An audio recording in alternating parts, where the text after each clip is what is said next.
नमस्कार। यो आवाज तपाईँ ट्राफिक एफएम 95.5 मेगाहर्जबाट सुन्दै हुनुहुन्छ। आवाज हो सुस्केरा शम्भु ढकालको। तपाईँ ट्राफिक एफएम 95.5 मेगाहर्जसँगै अनलाइन www.nepalpolice.gov.np नेपाल पुलिस र ट्राफिक पुलिसको मोबाइल एप्लिकेसन रेडियो.गार्डेन अनि हाम्रो पात्रो एपबाट समेत संसारैभर हामीलाई सुनिरहनु भएको छ। म उपस्थित भएको छु कार्यक्रम सिर्जना मञ्च लिएर। तपाईँलाई थाहा छ, कार्यक्रम सिर्जना मञ्चमा हामी नेपाली भाषा, साहित्य, विभिन्न नेपाली सभ्यता र संस्कृतिका बारेमा कुरा गर्छौँ र गीत सङ्गीतका बारेमा पनि कुराकानी गर्छौँ। स्रष्टाहरूसँग छलफल गर्छौँ, बहस गर्छौँ, चर्चा गर्छौँ र स्रष्टाहरूका सिर्जना समेत वाचन गर्छौँ। आज एकजना सर्जक, एकजना गीतकार अनि अध्यात्म चिन्तकसँग उपस्थित भएको छु। उहाँ आजको मेरो अतिथि हुनुहुन्छ। साहित्य र अध्यात्मको विषयमा पनि हामी कुराकानी गर्छौँ र जस्ताको तस्तै तपाईँ समक्ष सम्प्रेषण गर्छौँ। गीतकार भनेर भनिसकेँ मैले। उहाँको गीतबाट नै तपाईँलाई अलिकति परिचय सम्प्रेषण गर्छु। मनै लोभ्याउने कस्तो तिम्रो पवित्र मन, यो गीत हो उहाँको। सङ्गीत सरिता मिश्रको अनि स्वर बानिका प्रधानको हो। पहिले तपाईँलाई म यो गीत श्रवण गराउँछु। उहाँको गीत हो, उहाँले लेख्नुभएको, उहाँले सिर्जना गर्नुभएको। त्यस पश्चात म उहाँलाई स्वागत गर्छु।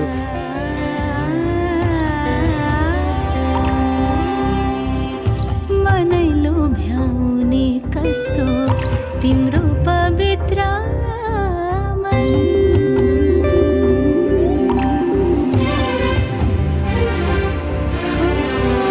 मनै लोभ्याउने कस्तो तिम्रो पवित्र मन, तनै लोभ्याउने कस्तो, तनै लोभ्याउने कस्तो तिम्रो सुन्दरता,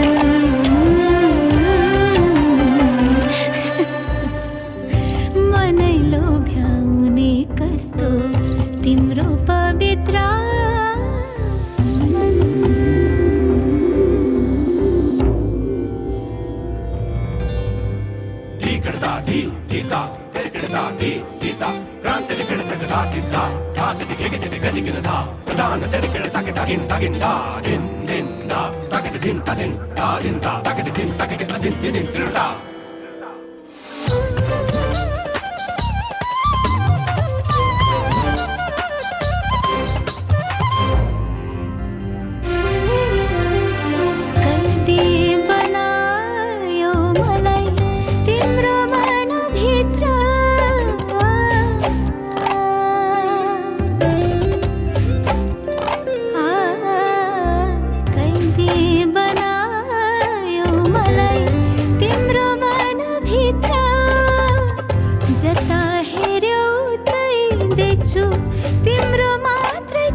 हजुर, यहाँले गीत सुनिसक्नुभयो। आनन्दराज खनालको शब्दमा रहेको गीत हो यो, तनहुँ मानङकोट हो उहाँको थाथलो।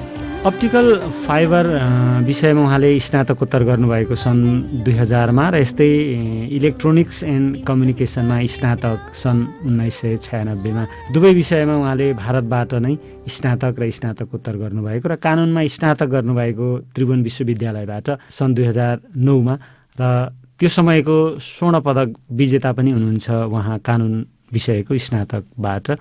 र उहाँका थुप्रै विषयका अनुभवहरू छन्, धेरै राष्ट्रिय र अन्तर्राष्ट्रिय संलग्नताहरू पनि रहेका छन्।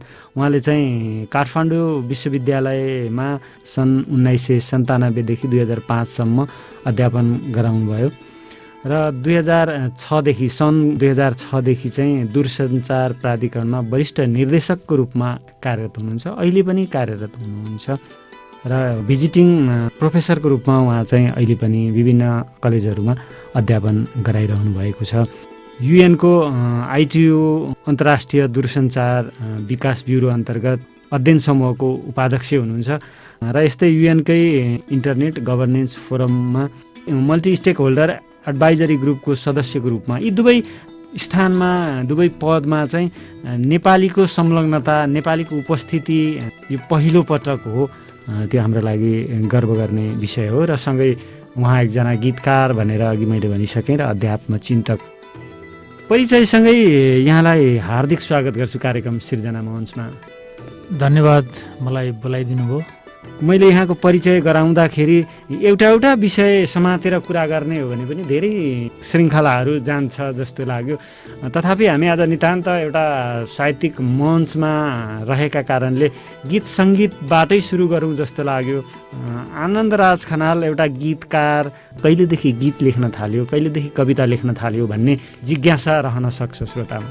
बडा अचम्मको भयो। म आफैले पनि कहिले पनि सोचेको थिइनँ म गीत लेख्छु, म कविता लेख्छु, म भजन लेख्छु, म साहित्यतर्फ कलम चलाउँछु भन्ने मलाई कहिले पनि लागेको थिएन। करिब 3 वर्ष जति अगाडि मैले प्रज्ञा प्रतिष्ठानबाट एउटा पुस्तक प्रकाशित भएको रहेछ, गीत कसरी लेख्ने, डाक्टर बरालको। उहाँ वरिष्ठ गीतकार पनि हुनुहुन्छ, प्राध्यापक। त्यो पुस्तक पढिसकेपछि मलाई लाग्यो कि अब म इन्जिनियर मान्छे, कुनै कार्य गर्नको लागि एउटा प्रक्रिया हुन्छ, त्यसको नियम हुन्छ, त्यसको कानुन हुन्छ, त्यो अनुसार गऱ्यौँ भने हामी त्यो काम गर्न सक्छौँ। भनेपछि गीत लेख्ने पनि एउटा चाहिँ नियम रहेछ, प्रक्रिया रहेछ। भनेपछि मैले किन नलेख्ने, म नेपाली शब्द राम्रै चलाउन जान्दछु भनेर मैले प्रयास गरेँ। पहिलो गीत तिमीलाई मन पराएँ, आशिष अविरल भन्ने जो सङ्गीतकारले गर्नुभएको छ, उहाँसँग मेरो चिन्जान थियो। आशिष भाइ यो गीत बन्छ भनेपछि, अनि उहाँले 1-2 दिनपछि दाइ यो गीत बन्छ, मैले यस्तो चाहिँ कम्पोज गरेको छु भनेपछि मलाई बडा उत्साह पैदा भयो र त्यसपछि मैले गीत लेख्न थालेको भनेको करिब 3 वर्ष अगाडि। प्राविधिक विषयमा अथवा कानुनको विषयमा अध्ययन गरेको एउटा विद्यार्थी फेरि साहित्यको पनि विद्यार्थी बन्न सकेको अवस्था। हुन त चिकित्सातिर, प्रहरीतिर, अन्य क्षेत्रमा रहेका मान्छेहरू पनि लेखिरहनु भएको छ। तथापि यो नितान्त प्राविधिक विषयको मान्छेले यति सुन्दर गीत हामीले श्रोतालाई सुनाइसक्यौँ। यो गीतहरू, कविता पनि लेख्नुहुन्छ यहाँले? म लेख्छु। अब गीतमा एउटा विशेष तपाईँको थिम हुन्छ होइन, त्यसकै वरिपरि रहेर सानो छोटो लेखिन्छ। कविता अलिक बृहत हुन्छ, कुरा त उस्तै हो। अहिले बजाएको यहाँको पहिलो एल्बम हो। हजुर, तिम्रो साथ एल्बमबाट हामीले यो गीत बजाएका हौँ। अरू गीतहरू आउन बाँकी होला, यो पहिलो एल्बम हो। लगभग जसो गीतहरू चाहिँ माया प्रेमका गीतहरू, आधुनिक गीतहरू नै देखिए हो। अब यो सबभन्दा सजिलो चाहिँ कुनै एउटा प्रतीक, जस्तो अध्यात्ममा म रुचि राख्छु, म लामो समयदेखि त्यसको अन्वेषण गरिरहेको छु, साधना गरिरहेको छु भनौँ। त्यहाँ एउटा प्रतीक मार्फत त्यो लक्ष्यमा पुग्नलाई सहज हुँदो रहेछ। गीतमा पनि कुनै एउटा प्रतीक, तपाईँलाई प्रिय लाग्ने प्रतीक मार्फत आफ्ना भावनाहरू व्यक्त गर्न सहज हुने भावनाले अधिकांश गीतकारहरूले प्रेमसँगै सम्बन्धित गीतहरू लेख्ने कारण त्यो हो। किनभने त्यो प्रतीक साक्षात हुन्छ नि त, तपाईँ कल्पना गर्न सक्नुहुन्छ। जस्तो मैले पहिलो जुन गीत लेखेँ, तिमीलाई मन पराएँ, मलाई भगवान् कृष्ण मेरो एकदमै मलाई मनपर्ने, भगवत गीता पढिसकेपछि सबै कृष्ण हो भन्ने मलाई लाग्छ र मैले अधिकांश तिमी भन्ने चाहिँ कृष्णलाई भन्ने गर्थेँ। मैले खास त्यो भजन लेखेको थिएँ। अब सङ्गीतकारले यो चाहिँ प्रेम गीत पनि हुने भजन पनि हुने भन्ने हिसाबले त्यसलाई अलिकति हामीले त्यसरी बनाएको हो, दोहोरो अर्थ दोहोरो अर्थमा। वेदान्तले के भन्छ, अद्वैत वेदान्त विशेष गरेर अध्यात्ममा त्यो ब्रह्म जुन अन्तिम सत्य छ त्यो तिमी नै हौ भन्छ कि, तत्त्वम असि भन्छ कि, तिमी त्यही नै हौ। र चाहिँ शिष्यले भन्छ कि अहम ब्रह्मास्मि, म ब्रह्मै हुँ भनेपछि त्यो प्रतीक तपाईँ प्रेमिका मान्नुहोस्, प्रेमी मान्नुहोस्, ऊ पनि त ब्रह्म नै हो नि, ऊ नै त अन्तिम सत्य नै हो नि।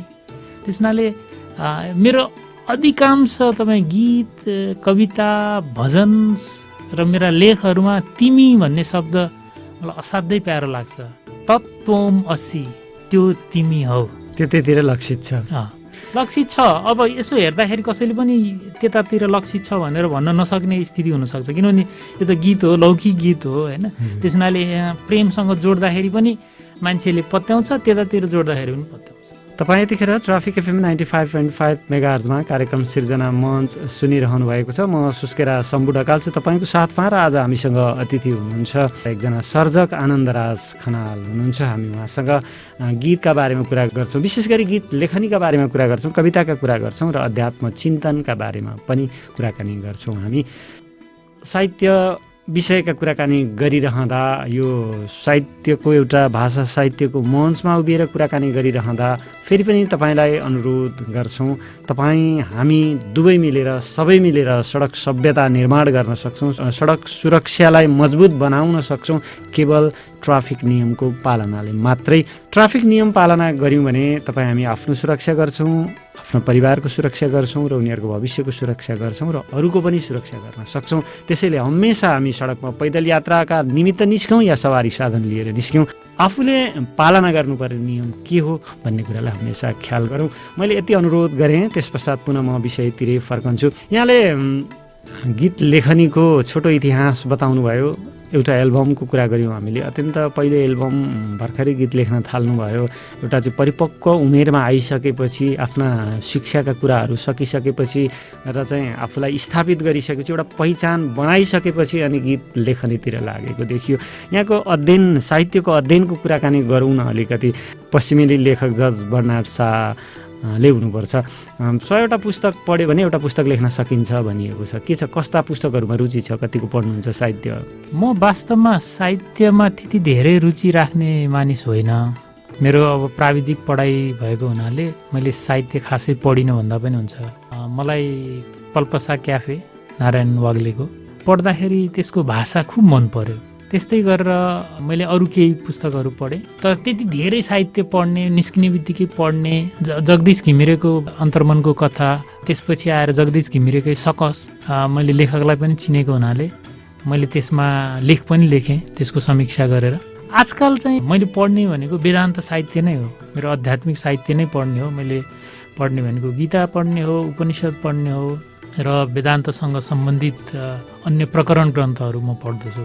त्यो विषयमा हामी फेरि गफिन्छौँ, त्यो विषयमा हामी अलिकति बढी नै गफौँला भन्ने मेरो अपेक्षा हो। अबको गीत लेखनीको यात्रा के छ, योजना के छ? अब गीत अहिले एकदमै खर्चालु चिज भयो। गीत लेख्ने मात्रै लेखेर डायरीमा राख्ने त मैले कयौँ गीतहरू लेखेर राखेको छु। अब यो सङ्गीतको रूपमा यसरी उपलब्ध हुने गरेर गर्नलाई निकै महँगो पर्दो रहेछ। त्यसबाट आउने जुन रिटर्न छ त्यो अत्यन्त नगण्य नै छ। त्यसमा पनि अनेक विकृतिहरू छन्। त्यसले गर्दाखेरि म अब एकदमै सेलेक्टिभ, होइन, मैले एकदमै गर्नै पर्छ, यो मर्न दिनुहुन्न भनेका बाहेक यसरी म सङ्गीतमा गरेर म पैसा खर्च गर्ने मनस्थितिमा छैन। तर अहिले मैले चाहिँ गीतको ठाउँमा मैले भजनको एल्बम तयार गर्दैछु। 5वटा भजन तयार भइसकेको छ, त्यसको सङ्गीत भइसकेको छ, कतिको सङ्गीत संयोजन पनि भएको छ र अब त्यो गायन अर्को हप्तादेखि सुरु हुन्छ, रेकर्डिङ सुरु हुन्छ। 4वटा गीत चाहिँ पहिले नै तयार छ छुट्टा छुट्टै रूपमा। अब मैले एउटा दुईवटा गीत थप गरेँ भने म अर्को एल्बम पनि मेरो तयार हुन्छ। एकजना गीतकार, एकजना कविसँग कुराकानी गरिसकेपछि उहाँको मुखबाटै कम्तीमा एउटा दुईवटा कविता सुनौँ भन्ने अपेक्षा हुनसक्छ श्रोताको। मैले एउटा आदि शङ्कराचार्य जो अद्वैत वेदान्तको प्रवर्तक हुनुहुन्छ, साक्षात् शिवस्वरूप भनेर भनिन्छ, उहाँले 8 वर्षको उमेरमा तिमी को हौ भनेर गुरुले सोद्धाखेरि आफ्नो परिचय दिने क्रममा कविताको रूपमा परिचय दिनुभयो। त्यो कवितालाई मैले नेपालीमा छन्दमा भुजङ्ग प्रयात छन्दमा अनुवाद गरेको छु। म त्यो सुनाउन चाहन्छु। म मन बुद्धि चित्तै अहङ्कार होइन, म कान नाक जिब्रो र आँखा नि होइन, न आकाश पृथ्वी न वायु न तेज, चिदानन्द रूपी म कल्याण रूप। न हूँ मुख्य प्राणै न हूँ वायु पाँच, न हूँ सात धातु न हूँ कोश पाँच, न हूँ मुख हातै न यौनाङ्ग गोडा, न गुद्वार नै हूँ न इन्द्रिय सारा। म हूँ शुद्ध चैतन्य आनन्द रूप, म हूँ मुक्त मङ्गल म कल्याण रूप। न हूँ द्वेष रागै न लोभै न मोहै, कहाँ होस् म मामद न मात्सर्य भावै, न धर्मै न अर्थै न कामै न मोक्षै, चिदानन्द रूपी म कल्याण रूपै। न हूँ पुण्य पापै न हूँ सुख दुखै, न हूँ मन्त्र तीर्थै न हूँ वेद यज्ञै, न खाने क्रिया हूँ न खाना न भोक्ता, चिदानन्द रूपी म कल्याण रूपा। डरै छैन मर्नै न जात जाति भेद छ, न बाबा न आमा न जन्मै भएको छ, म सम्बन्ध साथी न शिक्षक न चेला, चिदानन्द रूपी म कल्याण रूपा। म हूँ निर्विकल्पै निराकार छाया, म सर्वत्र व्याप्तै सबै इन्द्रियैमा, सधैँ नै म उस्तै न मुक्तै न बन्धै, चिदानन्द रूपी म कल्याण रूपै। सधैँ नै म उस्तै न मुक्तै न बन्धै, चिदानन्द रूपी म कल्याण रूपै। मैले कति बुझेँ थाहा छैन। म भनेको शरीर होइन, म भनेको चेतना हो भन्ने हो। के भन्छ यो कविताले? हो, म भनेको यो शरीर होइन, तपाईँले जुन देखिराख्नु भएको छ शरीरका विविध अङ्ग प्रत्यङ्गहरू होइन। म भनेको मन पनि होइन, म भनेको हामी अन्तस्करण भन्छौँ, 4वटा छन्, मन बुद्धि अहङ्कार चित्त, त्यो पनि होइन। शरीर भनेको इन्द्रिय पनि होइन, न ज्ञानेन्द्रिय हो न कर्मेन्द्रिय हो। म भनेको त शुद्ध चैतन्य, त्यो कल्याणकारक शुद्ध चैतन्य हो, त्यो जसलाई हामी आत्मा भन्छौँ, परमात्मा भन्छौँ, ब्रह्म भन्छौँ। म त्यही नै हो। हजुर, तपाईँ यतिखेर ट्राफिक एफएम 95.5 मेगाहर्जमा कार्यक्रम सिर्जना मञ्च सुनिरहनु भएको छ। म सुस्केरा शम्भु ढकाल छु तपाईँको साथमा, र आज मसँग अतिथि हुनुहुन्छ आनन्दराज खनाल। ट्राफिक नियम जानौ पनि मानौ पनि।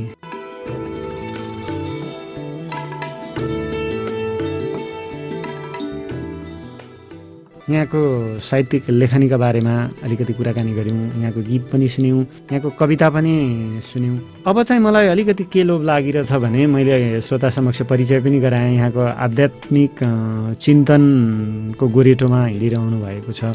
मलाई नि जान्न मन लाग्यो अध्यात्म भनेको चाहिँ वास्तवमा के हो? म को हुँ भन्ने जुन प्रश्न छ त्यसको उत्तरको खोजी नै अध्यात्म। त्यसरी यहाँ एउटा आफैमा प्राविधिक विषयमा चाहिँ मास्टर डिग्री गर्नुभयो, ब्याचलर डिग्री गर्नुभयो, कानुनमा ब्याचलर डिग्री गर्नुभयो, अनि अन्तर्राष्ट्रिय युएनका विभिन्न सङ्घ संस्थामा आबद्ध हुनुहुन्छ। तपाईँ को हो भन्ने कुरा तपाईँलाई चिन्नेलाई थाहा छ, आफैलाई पनि थाहा छ। म एउटा गीतकार पनि हुँ, म एउटा चाहिँ जिम्मेवारीको हिसाबले नेपाल सरकारको चाहिँ वरिष्ठ निर्देशक पनि हुँ, इन्जिनियर हुँ, वकिल हुँ, र यस्तो सङ्घ संस्थामा जुन जुन पदमा छु त्यही हुँ भन्ने तपाईँलाई स्वयंलाई थाहा छ र चिन्नेलाई थाहा छ भनेपछि त्योभन्दा अर्को परिचय कसरी खोजिला त? के हो त त्यो? त्यो त सबै अनित्य परिचय भयो। त्यो तपाईँसँग जतिखेर पनि रहँदैन त्यो परिचय। नित्य चाहिँ के हो त? गीतकार त तपाईँको रह्यो नि त, मरेपछि पनि गीतकार भनेर चिने नि त मान्छेले। त्यो त्यसको खासै केही अर्थ छैन। गीतकार हुनु र नहुनुमा अर्थ छैन। जब आफैलाई चिन्न सक्नुहुन्न भने तपाईँको स्वरूप के हो? तपाईँलाई आज मान छ, सम्मान छ, तपाईँ मानमा खुसी हुने होइन, अपमानमा दुखी हुने, तपाईँ हुन्छ नि मान्छे। किन हुन्छ? किन तपाईँ भोलि मर्नुपर्छ भन्ने तपाईँलाई जानकारी छ? तपाईँले कमाएको यो सारा चिजहरू भोलि तपाईँले लिएर जाने होइन भन्ने पनि थाहा छ। तर तपाईँ त्यसको पछाडि किन भौतारिराख्नु भएको छ? त्यो मानव स्वभाव होइन, त्यो हो। प्रकृति होइन। त्यो मानव स्वभावलाई जित्ने कुनै मेथड छ कि छैन? प्रकृतिलाई जित्न सक्छौँ हामी। हो, त्यो नै चाहिँ अध्यात्मको मूल केन्द्र हो। तपाईँलाई म अद्वैत वेदान्तको मूल दर्शन भन्छु, ब्रह्म सत्यम जगन्मिथ्या जीवो ब्रह्मैव नापर। तपाईँको सबैभन्दा ठुलो ब्रह्म यो अद्वैत वेदान्तको सिद्धान्तै हो। ब्रह्म भन्ने एउटा चिज छ जो सत्य छ, त्यो केवल त्यो मात्रै सत्य हो। अरू जति पनि देखिएको यो सबै चिजहरू के हो त? मिथ्या हो। ब्रह्म भनेको के हो त? अब ब्रह्म भनेको के हो? बडा राम्रो कुरा। त्यसको शाब्दिक संस्कृतमा अर्थ लगाउने हो भने त्यो एकदम व्यापक भन्ने अर्थ लाग्छ। तर तैत्तिरीय उपनिषदमा यसको बडा राम्रो चाहिँ परिभाषा छ। सत्यम ज्ञानम अनन्तम ब्रह्म। त ब्रह्म त्यो हो जो सत्य छ, ब्रह्म त्यो हो त्यो ज्ञानपूर्ण छ, चैतन्यवाला छ र त्यो अनन्त छ। अब अनन्त भनेको के हो भनेपछि तपाईँको स्थान होइन, देश काल परिस्थितिसँग अपरिछिन्न, कहीँ पनि तपाईँ दुई ठाउँमा हुने भन्ने हुँदैन होइन। जस्तो तपाईँ यहाँ हुनुहुन्छ नि, तपाईँको शरीर यहाँ छ, सिंहदरबारभित्र छैन नि अहिले। तर ब्रह्म भनेको त्यस्तो स्थानले चाहिँ छुट्याउने भन्ने हुँदैन। त्यो ब्रह्म त्यहाँ पनि छ, यहाँ पनि छ, संसारभरि नै छ। त्यो सानो पनि छ, ठुलो पनि छ, टाढा पनि छ, नजिक पनि छ, यहीँभित्र पनि छ। अदृश्य छ, अदृश्य छ, अग्राह्य छ। तपाईँको सेन्स जुन छ नि, इन्द्रियहरूले देख्न सक्दैन, अनुभव गर्न सक्दैन, मनको चिन्तनभन्दा बाहिर छ। तपाईँले समाउन सक्नुहुन्न, ग्रहण गर्न सक्नुहुन्न। असङ्ग छ, कसैसँग चाहिँ त्यसको आसक्तिपूर्ण छैन, जोडिएको छैन। र त्यसलाई अझै सच्चित आनन्द स्वरूप, सच्चित आनन्द। सत भनेको तपाईँ म छु भन्ने तपाईँको जुन छ नि, म छु, आई एक्जिस्ट, त्यो सत हो।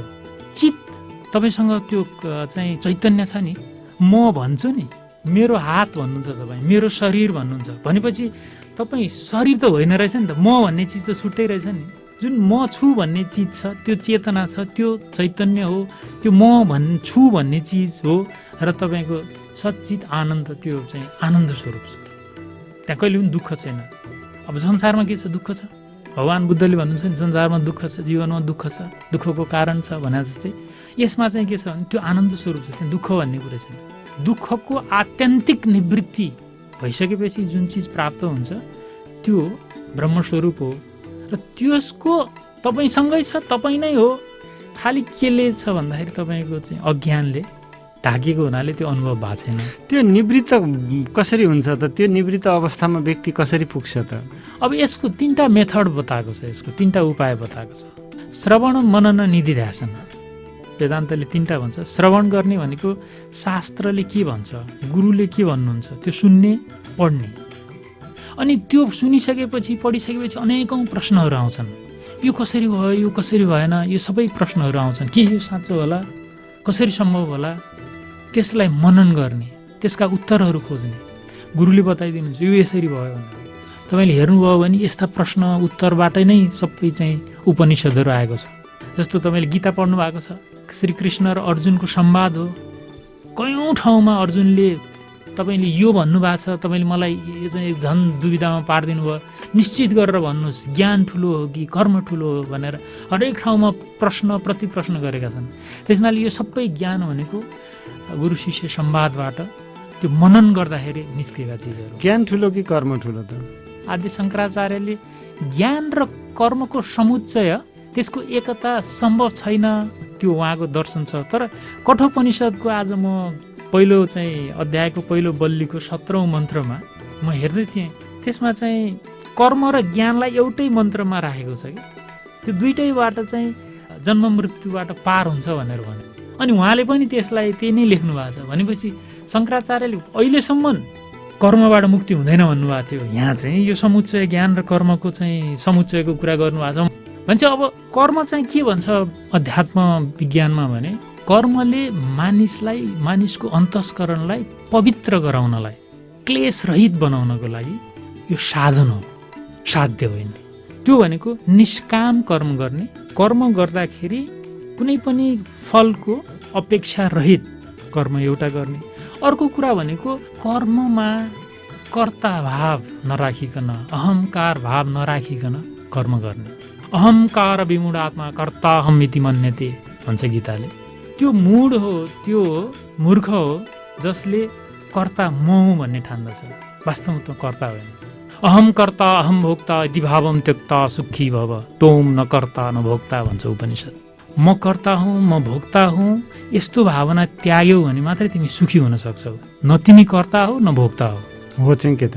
हो चाहिँ के हो भन्दाखेरि सांख्य दर्शन अनुसार हामी भनेको प्रकृतिका 3वटा गुण हुन्छ, सत्व रज तम गुण। त्यही 3वटा गुणको मिश्रणबाट हामी बनेको अनि त्यसैले नै हामीलाई चाहिँ चलाइरहेको। प्रकृति क्रियमाणे नि गुणै कर्माणि सर्वश। प्रकृतिको गुणले नै के हो त?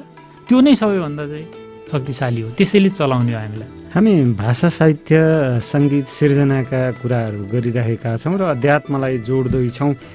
अध्यात्म एउटा सर्जकको निमित्त आवश्यकता अथवा साहित्यले अध्यात्मलाई कसरी स्वीकार गर्न सक्छ, एकअर्कामा कसरी तादात्म्य बनाउन सकिन्छ, कतिको अध्यात्म चिन्तनको आवश्यकता पर्छ सिर्जना, कुनै पनि कुराको सिर्जना गर्ने मानिसहरूलाई, यो कतिको एकअर्कामा पूरक सपूरक बनाउन सकिन्छ, कस्तो विषय हो यो? मेरो अनुभवमा सबैभन्दा जटिल, धेरै दिमाग खाने, धेरै मनलाई विविध तरिकाले सोच्न बाध्य बनाउने विधा भनेको दर्शन हो, अध्यात्म दर्शन।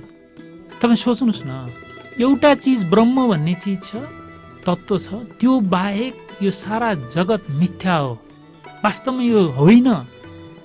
र तपाईँ जुन म भनिराख्नु भएको छ त्यो चाहिँ तपाईँ नै हो, परम तत्त्व तपाईँ हो भन्ने कुरा तपाईँ सोझै पत्याउन सक्नुहुन्छ? अब भन्नुहोस् त, यो बारेमा चिन्तन गर्दाखेरि तपाईँले के चाहिँ साहित्य लेख्न सक्नुहुन्न? तपाईँले अनेक चिज लेख्न सक्नुहुन्छ, यसको विरोधमा लेख्न सक्नुहुन्छ, यो कसरी भयो भनेर प्रश्न गरेर लेख्न सक्नुहुन्छ, होइन? यत्रा उपनिषदहरू त्यही चिजलाई यो त्यो हो भनेर त्यसलाई अघि मैले भने नि, जस्तो तपाईँको यो स्टेसनमा मलाई आउनु पर्यो भने म चाहिँ उता पुतली सडकतिरबाट आउँदा एउटा खालले तपाईँले भन्नु पर्यो, होइन? म यता भद्रकालीतिरबाट आउँदा एउटा खालले भन्नु पर्यो, तपाईँ उता म कुपन्डोलबाट एउटा भन्नु पर्यो, बानेश्वरबाट भन्दा एउटा भन्नु पर्यो, अनामनगरबाट भन्दा अनेक तरिकाले भनेर कतैबाट आउँदा बायाँ आइज भन्नु पर्यो, कतैबाट आउँदा दाहिने भन्नु पर्यो, कतैबाट उत्तर भन्नु पर्यो, कतैबाट दक्षिण भन्नु पर्यो, कुन दिशाबाट आएको छ त्यो दिशा अनुसार उसलाई चाहिँ निर्देशन गर्नु पर्यो यात्रा गर्न। भनेपछि यो सारा उपनिषद भनेको के हो त भने त्यो दिशा देखाउने हो। सत्य चाहिँ एउटै हो, यसले भन्न खोजेको त्यति हो, ब्रह्म सत्यम जगन मिथ्या जीवो ब्रह्मैव। यति भन्न खोजेकोलाई अनेकौँ उदाहरण दिएर यो सृष्टि पनि त्यही हो, त्यसैले गर्ने हो सृष्टि, त्यसैमा लय हुने हो भोलि, होइन? त्यसैमा विलय हुन्छ भनेको छ। त्यो भनेको चिजलाई बुझाउनु पर्यो नि त। यसको कारण पनि त्यही हो, त्यसैमा गएर विलिन हुन्छ भने अब तपाईँ यसमा ठुलो साहित्य लेख्न सक्नुहुन्छ, उदाहरण दिएर साहित्य। जस्तो एउटा मैले मुण्डक उपनिषदको व्याख्या गर्ने क्रममा भने तपाईँसँग एउटा भाँडो छ यहाँ, होइन? त्यो भाँडोभित्र जुन खाली ठाउँ छ नि, त्यो खाली ठाउँ के हो? त्यो भाँडोले सिर्जना गरेको हो, भाँडोको कारणले त्यो चाहिँ खाली ठाउँ भयो जस्तो भयो, होइन? त्यो भाँडो हटाउनुहोस् त, त्यो खाली ठाउँ कहाँ हुन्छ? भाँडोसँगै जान्छ कि त्यहीँ रहन्छ? त्यस्तै गरेर यो आत्मा परमात्मामा मिल्छ भनेको मतलब के अरे भन्दाखेरि जसरी घटाकाश एउटा चाहिँ भाँडोले एउटा आफ्नो निश्चित आकाश बनायो, होइन? त्यसको कारणले त्यो घट, त्यो भाँडो भएको कारणले त्यहाँ छुट्टै आकाश जस्तो देखियो, तर त्यो आकाश र यो महाकाश, यो ठुलो आकाश त एउटै हो नि। त्यस्तै यो आत्माहरू, तपाईँमा भएको आत्मा, ममा भएको आत्मा, चराचर जगतमा जति पनि प्राणीहरू छन् त्यसमा भएको आत्मा, त्यो मूल आत्मै हो। र तपाईँले सानो एउटा भाँडो बनाइदिनु हो, भाँडो बन्ने प्रकृतिले बनायो, त्यो भाँडोले चाहिँ गर्दाखेरि अनेकौँ आत्माहरू जस्तो देखिएको हो, त्यो चाहिँ हो चाहिँ त्यही हो भनेर भन्नु। यहाँले अध्यात्मकै कुरा गर्दा, अध्यात्म अध्ययन गर्दै जाँदाखेरि एउटा चाहिँ लेखनीकै कुरा गरौँ हामी, अनुवादतिर पनि लाग्नु भएको छ, अध्यात्म साहित्यलाई अनुवाद गर्नतिर पनि लाग्नु भएको छ। पहिला मैले धेरै पढेँ, पहिला पढिसकेपछि अब मैले बुझ्नको लागि के गर्नुपर्छ भन्दाखेरि त्यो अभिव्यक्त गर्नुपर्छ। जस्तो तपाईँले अघि ब्रह्म भनेको के हो भनेर सोधिदिनु भयो, सत्य भनेको के हो भनेर सोधिदिनु भयो। अब मैले तपाईँलाई व्याख्या गर्नको लागि त मैले, होइन, पढेर मात्रै त भएन नि त, तपाईँलाई उदाहरण दिएर बताइदिनु पर्यो। त्यसले गर्दाखेरि मैले जब लेख्न थाल्छु भने मलाई कयौँ अस्पष्ट विचारहरू स्पष्ट भएर आउँछ। जस्तो मैले एउटा संस्कृतको श्लोकलाई अनुवाद गर्दाखेरि कयौँ पुस्तकहरू पढ्नुपर्छ, फरक फरक विद्वानका फरक फरक धारणाहरू छन्। जस्तो म एउटा उदाहरण दिन्छु, कठोपनिषदमा पनि छ, मुण्डक उपनिषदमा पनि छ यो नायमात्मा विवादे नायमात्मा प्रवचनेन लभ्यो न मेधया न बहुना श्रुतेन एमे वैश्य वृणुते तेन लभ्यस तस्यैष आत्मा विवृणुते तनुम स्वाम। यो आत्मा भन्ने चिज जुन हामी चर्चा गरिरहेका छौँ, त्यो ब्रह्म, परमात्मा भन्नुहोस्, परब्रह्म भन्नुहोस्, परमेश्वर भन्नुहोस्, सबै एउटै चिज। त्यो प्रवचन दिएर प्राप्त हुँदैन। ठुलो ठुलो प्रवचन गर्नेहरूले चाहिँ आत्म साक्षात्कार गरेका छन् कि भन्ने हामीलाई भ्रम हुनसक्छ, त्यसबाट प्राप्त हुने चिज हो। नायम आत्मा प्रवचनै न लभ्यो न मेधय।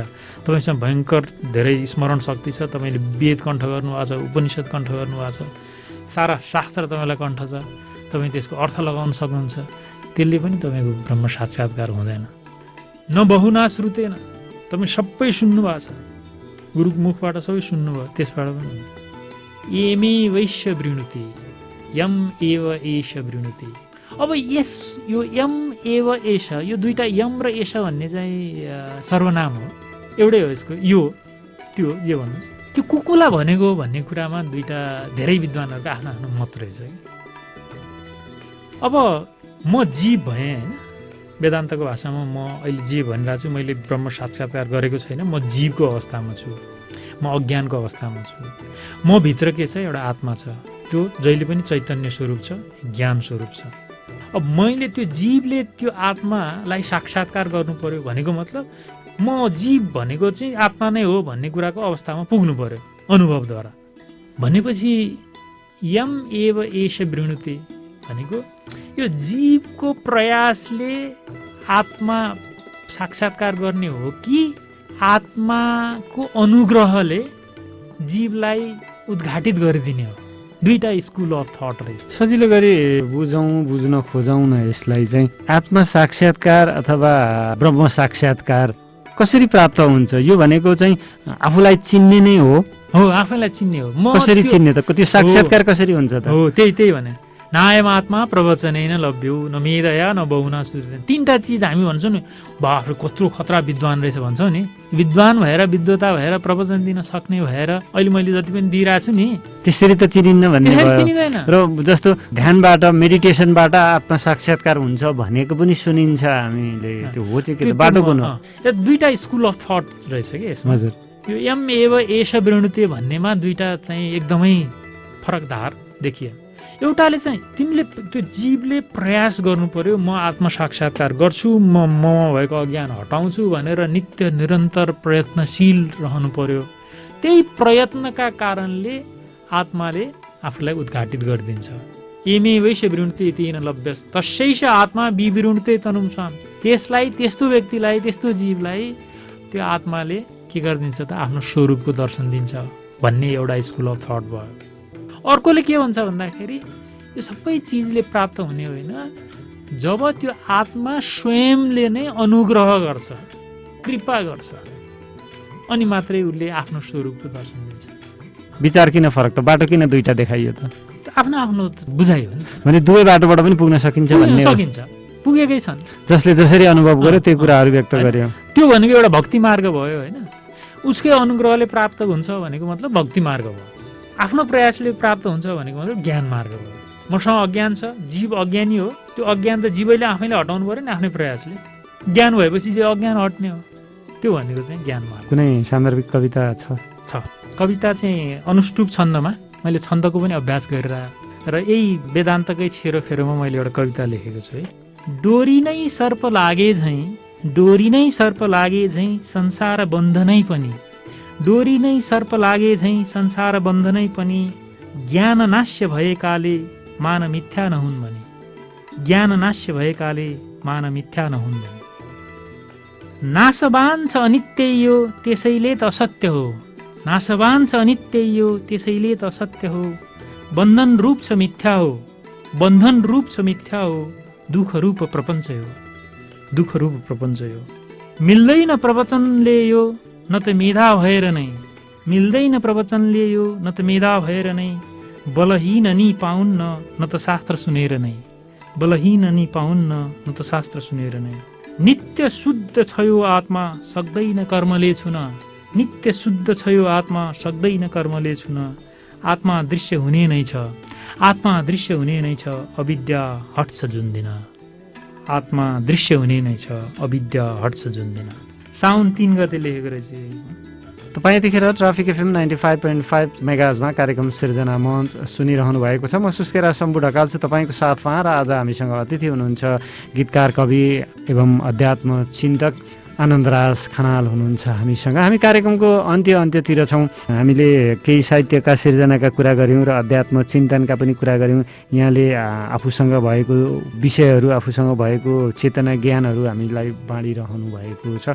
मान्छेहरू चाहिँ अन्य बाटो हिँडिरहे, अध्यात्मलाई मान्छेले भुल्दै गए अथवा चिन्न खोजेनन्, अथवा यो कठिन छ बुझ्न चाहनेहरूका लागि पनि, अथवा यसले समाज, राष्ट्र, व्यक्ति, परिवारलाई के दिन्छ भन्ने कुराको पनि अन्यल छ, अथवा ज्ञान छैन, चेतना छैन भन्ने कुराहरू छ। वास्तवमा अध्यात्म के हो भन्ने कुरा यहाँले व्याख्या गरिरहनु भयो। व्यक्तिको उत्थानको निमित्त, परिवारको उत्थानको निमित्त, समाज, राष्ट्र र सिँगै संसारको उत्थानको निमित्त र आजको यो भौतिक विकास अथवा आजको जीवन सञ्चालनको निमित्त, यो संसार सञ्चालनको निमित्त अध्यात्म कतिको फलदायक छ, यसलाई कसरी हामी सँगसँगै लिएर हिँड्न सक्छौँ, कसरी योसँग हामी चाहिँ एकाकार भएर जान सक्छौँ, यसलाई पालना गरेर जान सक्छौँ कि सक्दैनौँ। अध्यात्मको अनुपस्थिति नै आजको जति पनि वैश्वीकरण भएको छ नि, मतलब यो व्यापारीकरण भएको छ हरेक क्षेत्रमा। अब राजनीतिमा हेर्नुहोस् विकृतिहरू आएको छ, हरेक मानिसमा एक किसिमको विकृति देखिन्छ, जहाँ पनि छ सामाजिक, सांस्कृतिक, आर्थिक, पेसामा भौतिक, विकृति देखिन्छ। सेवा भन्ने कुरा नै हटिसक्यो, सबै हरेक चिजलाई पैसाको रूपमा गइसक्यो नि त, पैसामै सबै चिज केन्द्रित भयो। विधाताले कहिले किन कसरी कस्तो कुदिनमा, विषालु पैसाको अभिरुचि वृथा मृत्य मनमा, भर्यो होला कोला हलकलहको सृजना गरी, जसले गर्दा मानव बन्यो दैत्यसरी भनेर कवि शिरोमणि लेखनाथ पौडेल लेख्नु भएको छ पैसाको बारेमा। अब तपाईँ अध्यात्ममा चिन्तन गर्ने मानिसबाट जुन कर्म हुन्छ, त्यो कर्म अध्यात्मले निष्काम कर्मको कुरा सिकाउँछ। उसको दर्शन भनेको निष्काम कर्म गर्ने, सेवा भावले कर्म गर्ने। कसरी कर्म गर्ने? म र ऊ एउटै हो, ब्रह्मस्वरूप नै हो, भ्रमका कारणले मैले चिन्न सकिनँ, त्यस कारणले मैले उसलाई सेवा दिने भनेको त मेरै सेवा गर्ने हो भन्ने जब तपाईँको चाहिँ अन्तस्करणमा, तपाईँको मनमा, तपाईँको बुद्धिमा पलाउँछ, तपाईँले उसको अहित गर्न सक्नुहुन्छ? सक्नुहुन्न।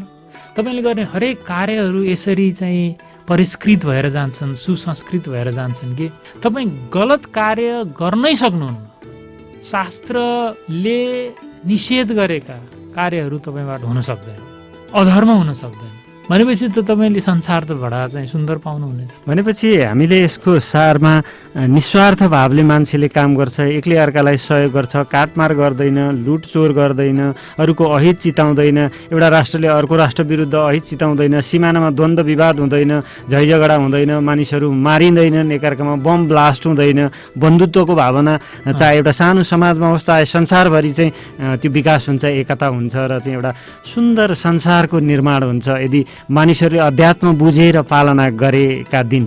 एकदम सही कुरा हो। यो कहिले प्राप्त हुन्छ त? अन्त्यमा जोडे मैले, कसरी प्राप्त हुन्छ त्यो? यो प्राप्त कहिले हुन्छ भन्ने कुरा यसरी भन्न सकिँदैन हैन। जस्तो यहाँसँग ती कुराहरू छ, आज हामीलाई बाँड्नु भयो, यो कस्तो अभियानले, कस्तो शिक्षाले, कसले कसरी बाँड्यो भने कसरी बुझ्छ मान्छेले? तपाईँको प्रश्न चाहिँ एकदमै सही हो। मैले पनि यसको बारेमा निकै अध्ययन अनुसन्धान गर्दाखेरि अब यसको ठ्याक्कै उत्तरहरू पाइँदैन। एकचोटि यो महाभारतमा कौरव र पाण्डवहरूको बिचमा युद्ध हुने नै स्थिति आइसकेपछि भगवान् श्रीकृष्णले एउटा सन्धिको प्रस्ताव लिएर जानुभयो भनिन्छ। अनि त्यसपछि दुर्योधनले भगवान् श्रीकृष्णलाई भन्छन्, जानामि धर्मम नचमे प्रवृत्तिर जानाम्य धर्मम नचमे निवृत्ति त्वया ऋषिकेश हृदय स्थितेन यथा नियुक्तोसी तथा करोमि। र त्यसको एउटा पाठान्तर पनि छ, केनापि हृदय स्थितेन यथा नियुक्तोसी तथा करोमि। त्यो भनेको के भने धर्म के हो म जान्दछु, तर धर्म गर्ने प्रवृत्ति ममा छैन। अधर्म के हो त्यो पनि म जान्दछु, तर अधर्मबाट म निवृत्त हुन सक्दिनँ। मेरो हृदयमा एउटा यस्तो देव बसेको छ जसको निर्देशन जस्तो छ म त्यस्तै गर्ने, त्यो एउटा चाहिँ छ हैन। अर्को चाहिँ त्वया ऋषिकेश हृदय स्थितेन, तपाईँ मेरो हृदयमा बास गरेर मलाई जय भन्नुहुन्छ म त्यही गर्ने हो। मैले गरेको सबै काम मैले गरे होइन नि, तपाईँ हृदयमा बस्नु भएको छ भने तपाईँले गराएको हो। त्यस हुनाले मेरो यहाँ केही पनि दोष छैन है भन्ने खालको कुरा चाहिँ दुर्योधनले गरेको छ। सबैलाई थाहा छ नि त, धुम्रपान राम्रो होइन, मद्यपान राम्रो होइन, होइन, ट्राफिक भायोलेसन गर्नु राम्रो होइन, दुर्घटना हुन सक्छ, सबैलाई थाहा छैन। त्यो थाहा नभएको मान्छे होला र, जसले लाइसेन्स पाएको छ त्यसलाई थाहा हुँदैन र।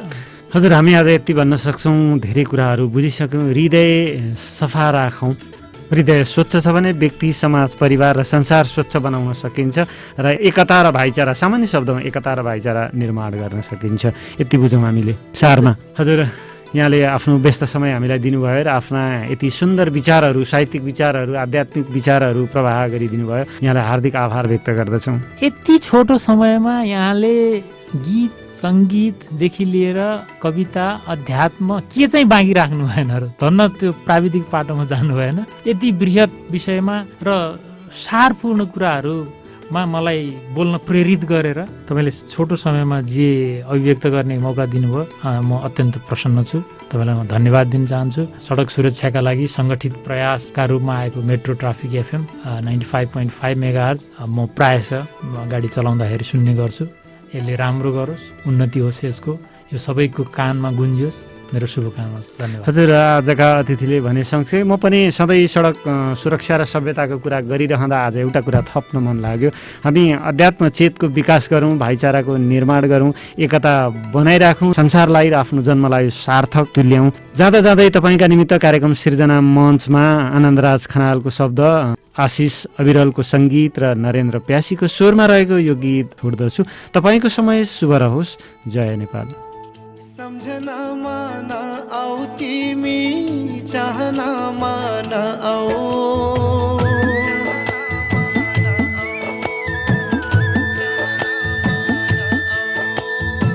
सम्झनामा नआऊ तिमी, चाहनामा नआऊ, नआऊ तिमी, नआऊ तिमी, आइसकेपछि फेरि जाने गरी नआऊ तिमी, आइसकेपछि फेरि जाने गरी नआऊ,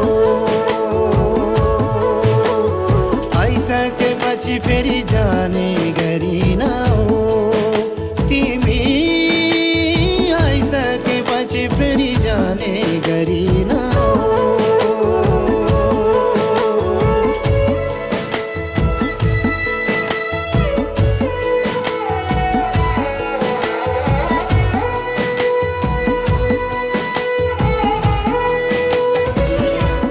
भुल्नै गाह्रो हुँदो रहेछ मनमा राखिसकेपछि,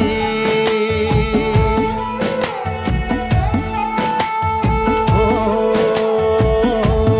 भुल्नै गाह्रो हुँदो रहेछ मनमा राखिसकेपछि, बिउजिहाल्ने मन हुँदैन मिठो सपना देखेपछि,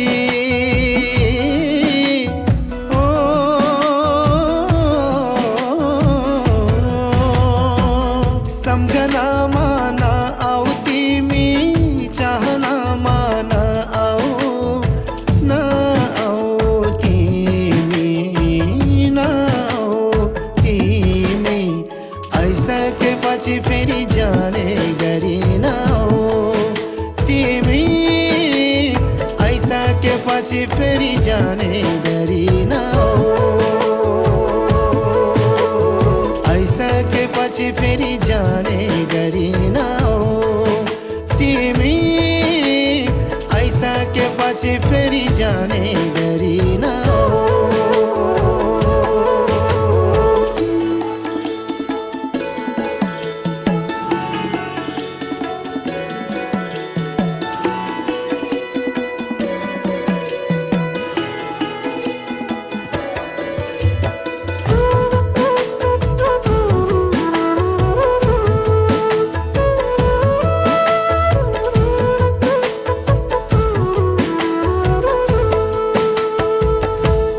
खोज्छु मन बुझाउन, सपना त सपना नै हो,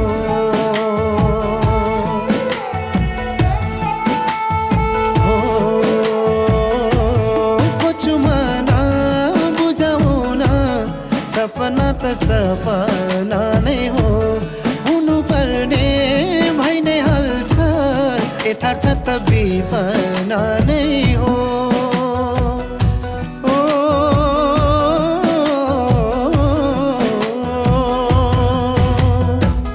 सम्झनामा नआऊ तिमी, चाहनामा नआऊ, नआऊ तिमी, नआऊ तिमी, आइसकेपछि फेरि जाने गरी नआऊ तिमी, आइसकेपछि फेरि जाने गरी नआऊ,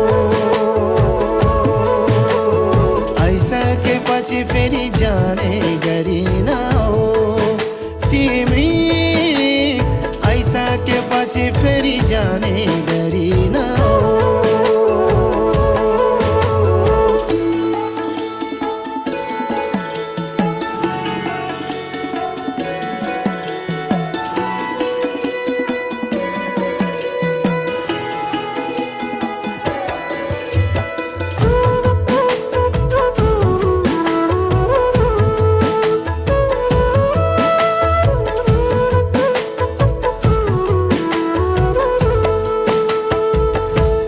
सपनामा पनि नआऊ, मन मेरो बल्झाउन,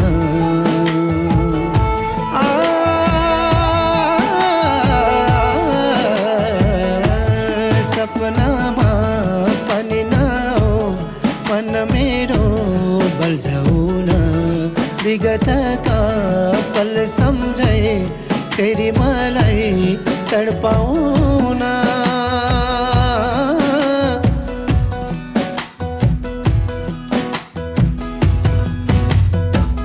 सम्झनामा नआऊ तिमी, चाहनामा नआऊ, नआऊ तिमी, नआऊ तिमी, आइसकेपछि फेरि जाने गरी नआऊ तिमी, आइसकेपछि फेरि जाने गरी नआऊ, आइसकेपछि फेरि जाने गरी नआऊ तिमी, आइसकेपछि फेरि जाने गरी नआऊ, आइसकेपछि फेरि जाने गरी नआऊ तिमी, आइसकेपछि फेरि जाने गरी नआऊ, आइसकेपछि फेरि जाने गरी नआऊ तिमी, आइसकेपछि फेरि जाने गरी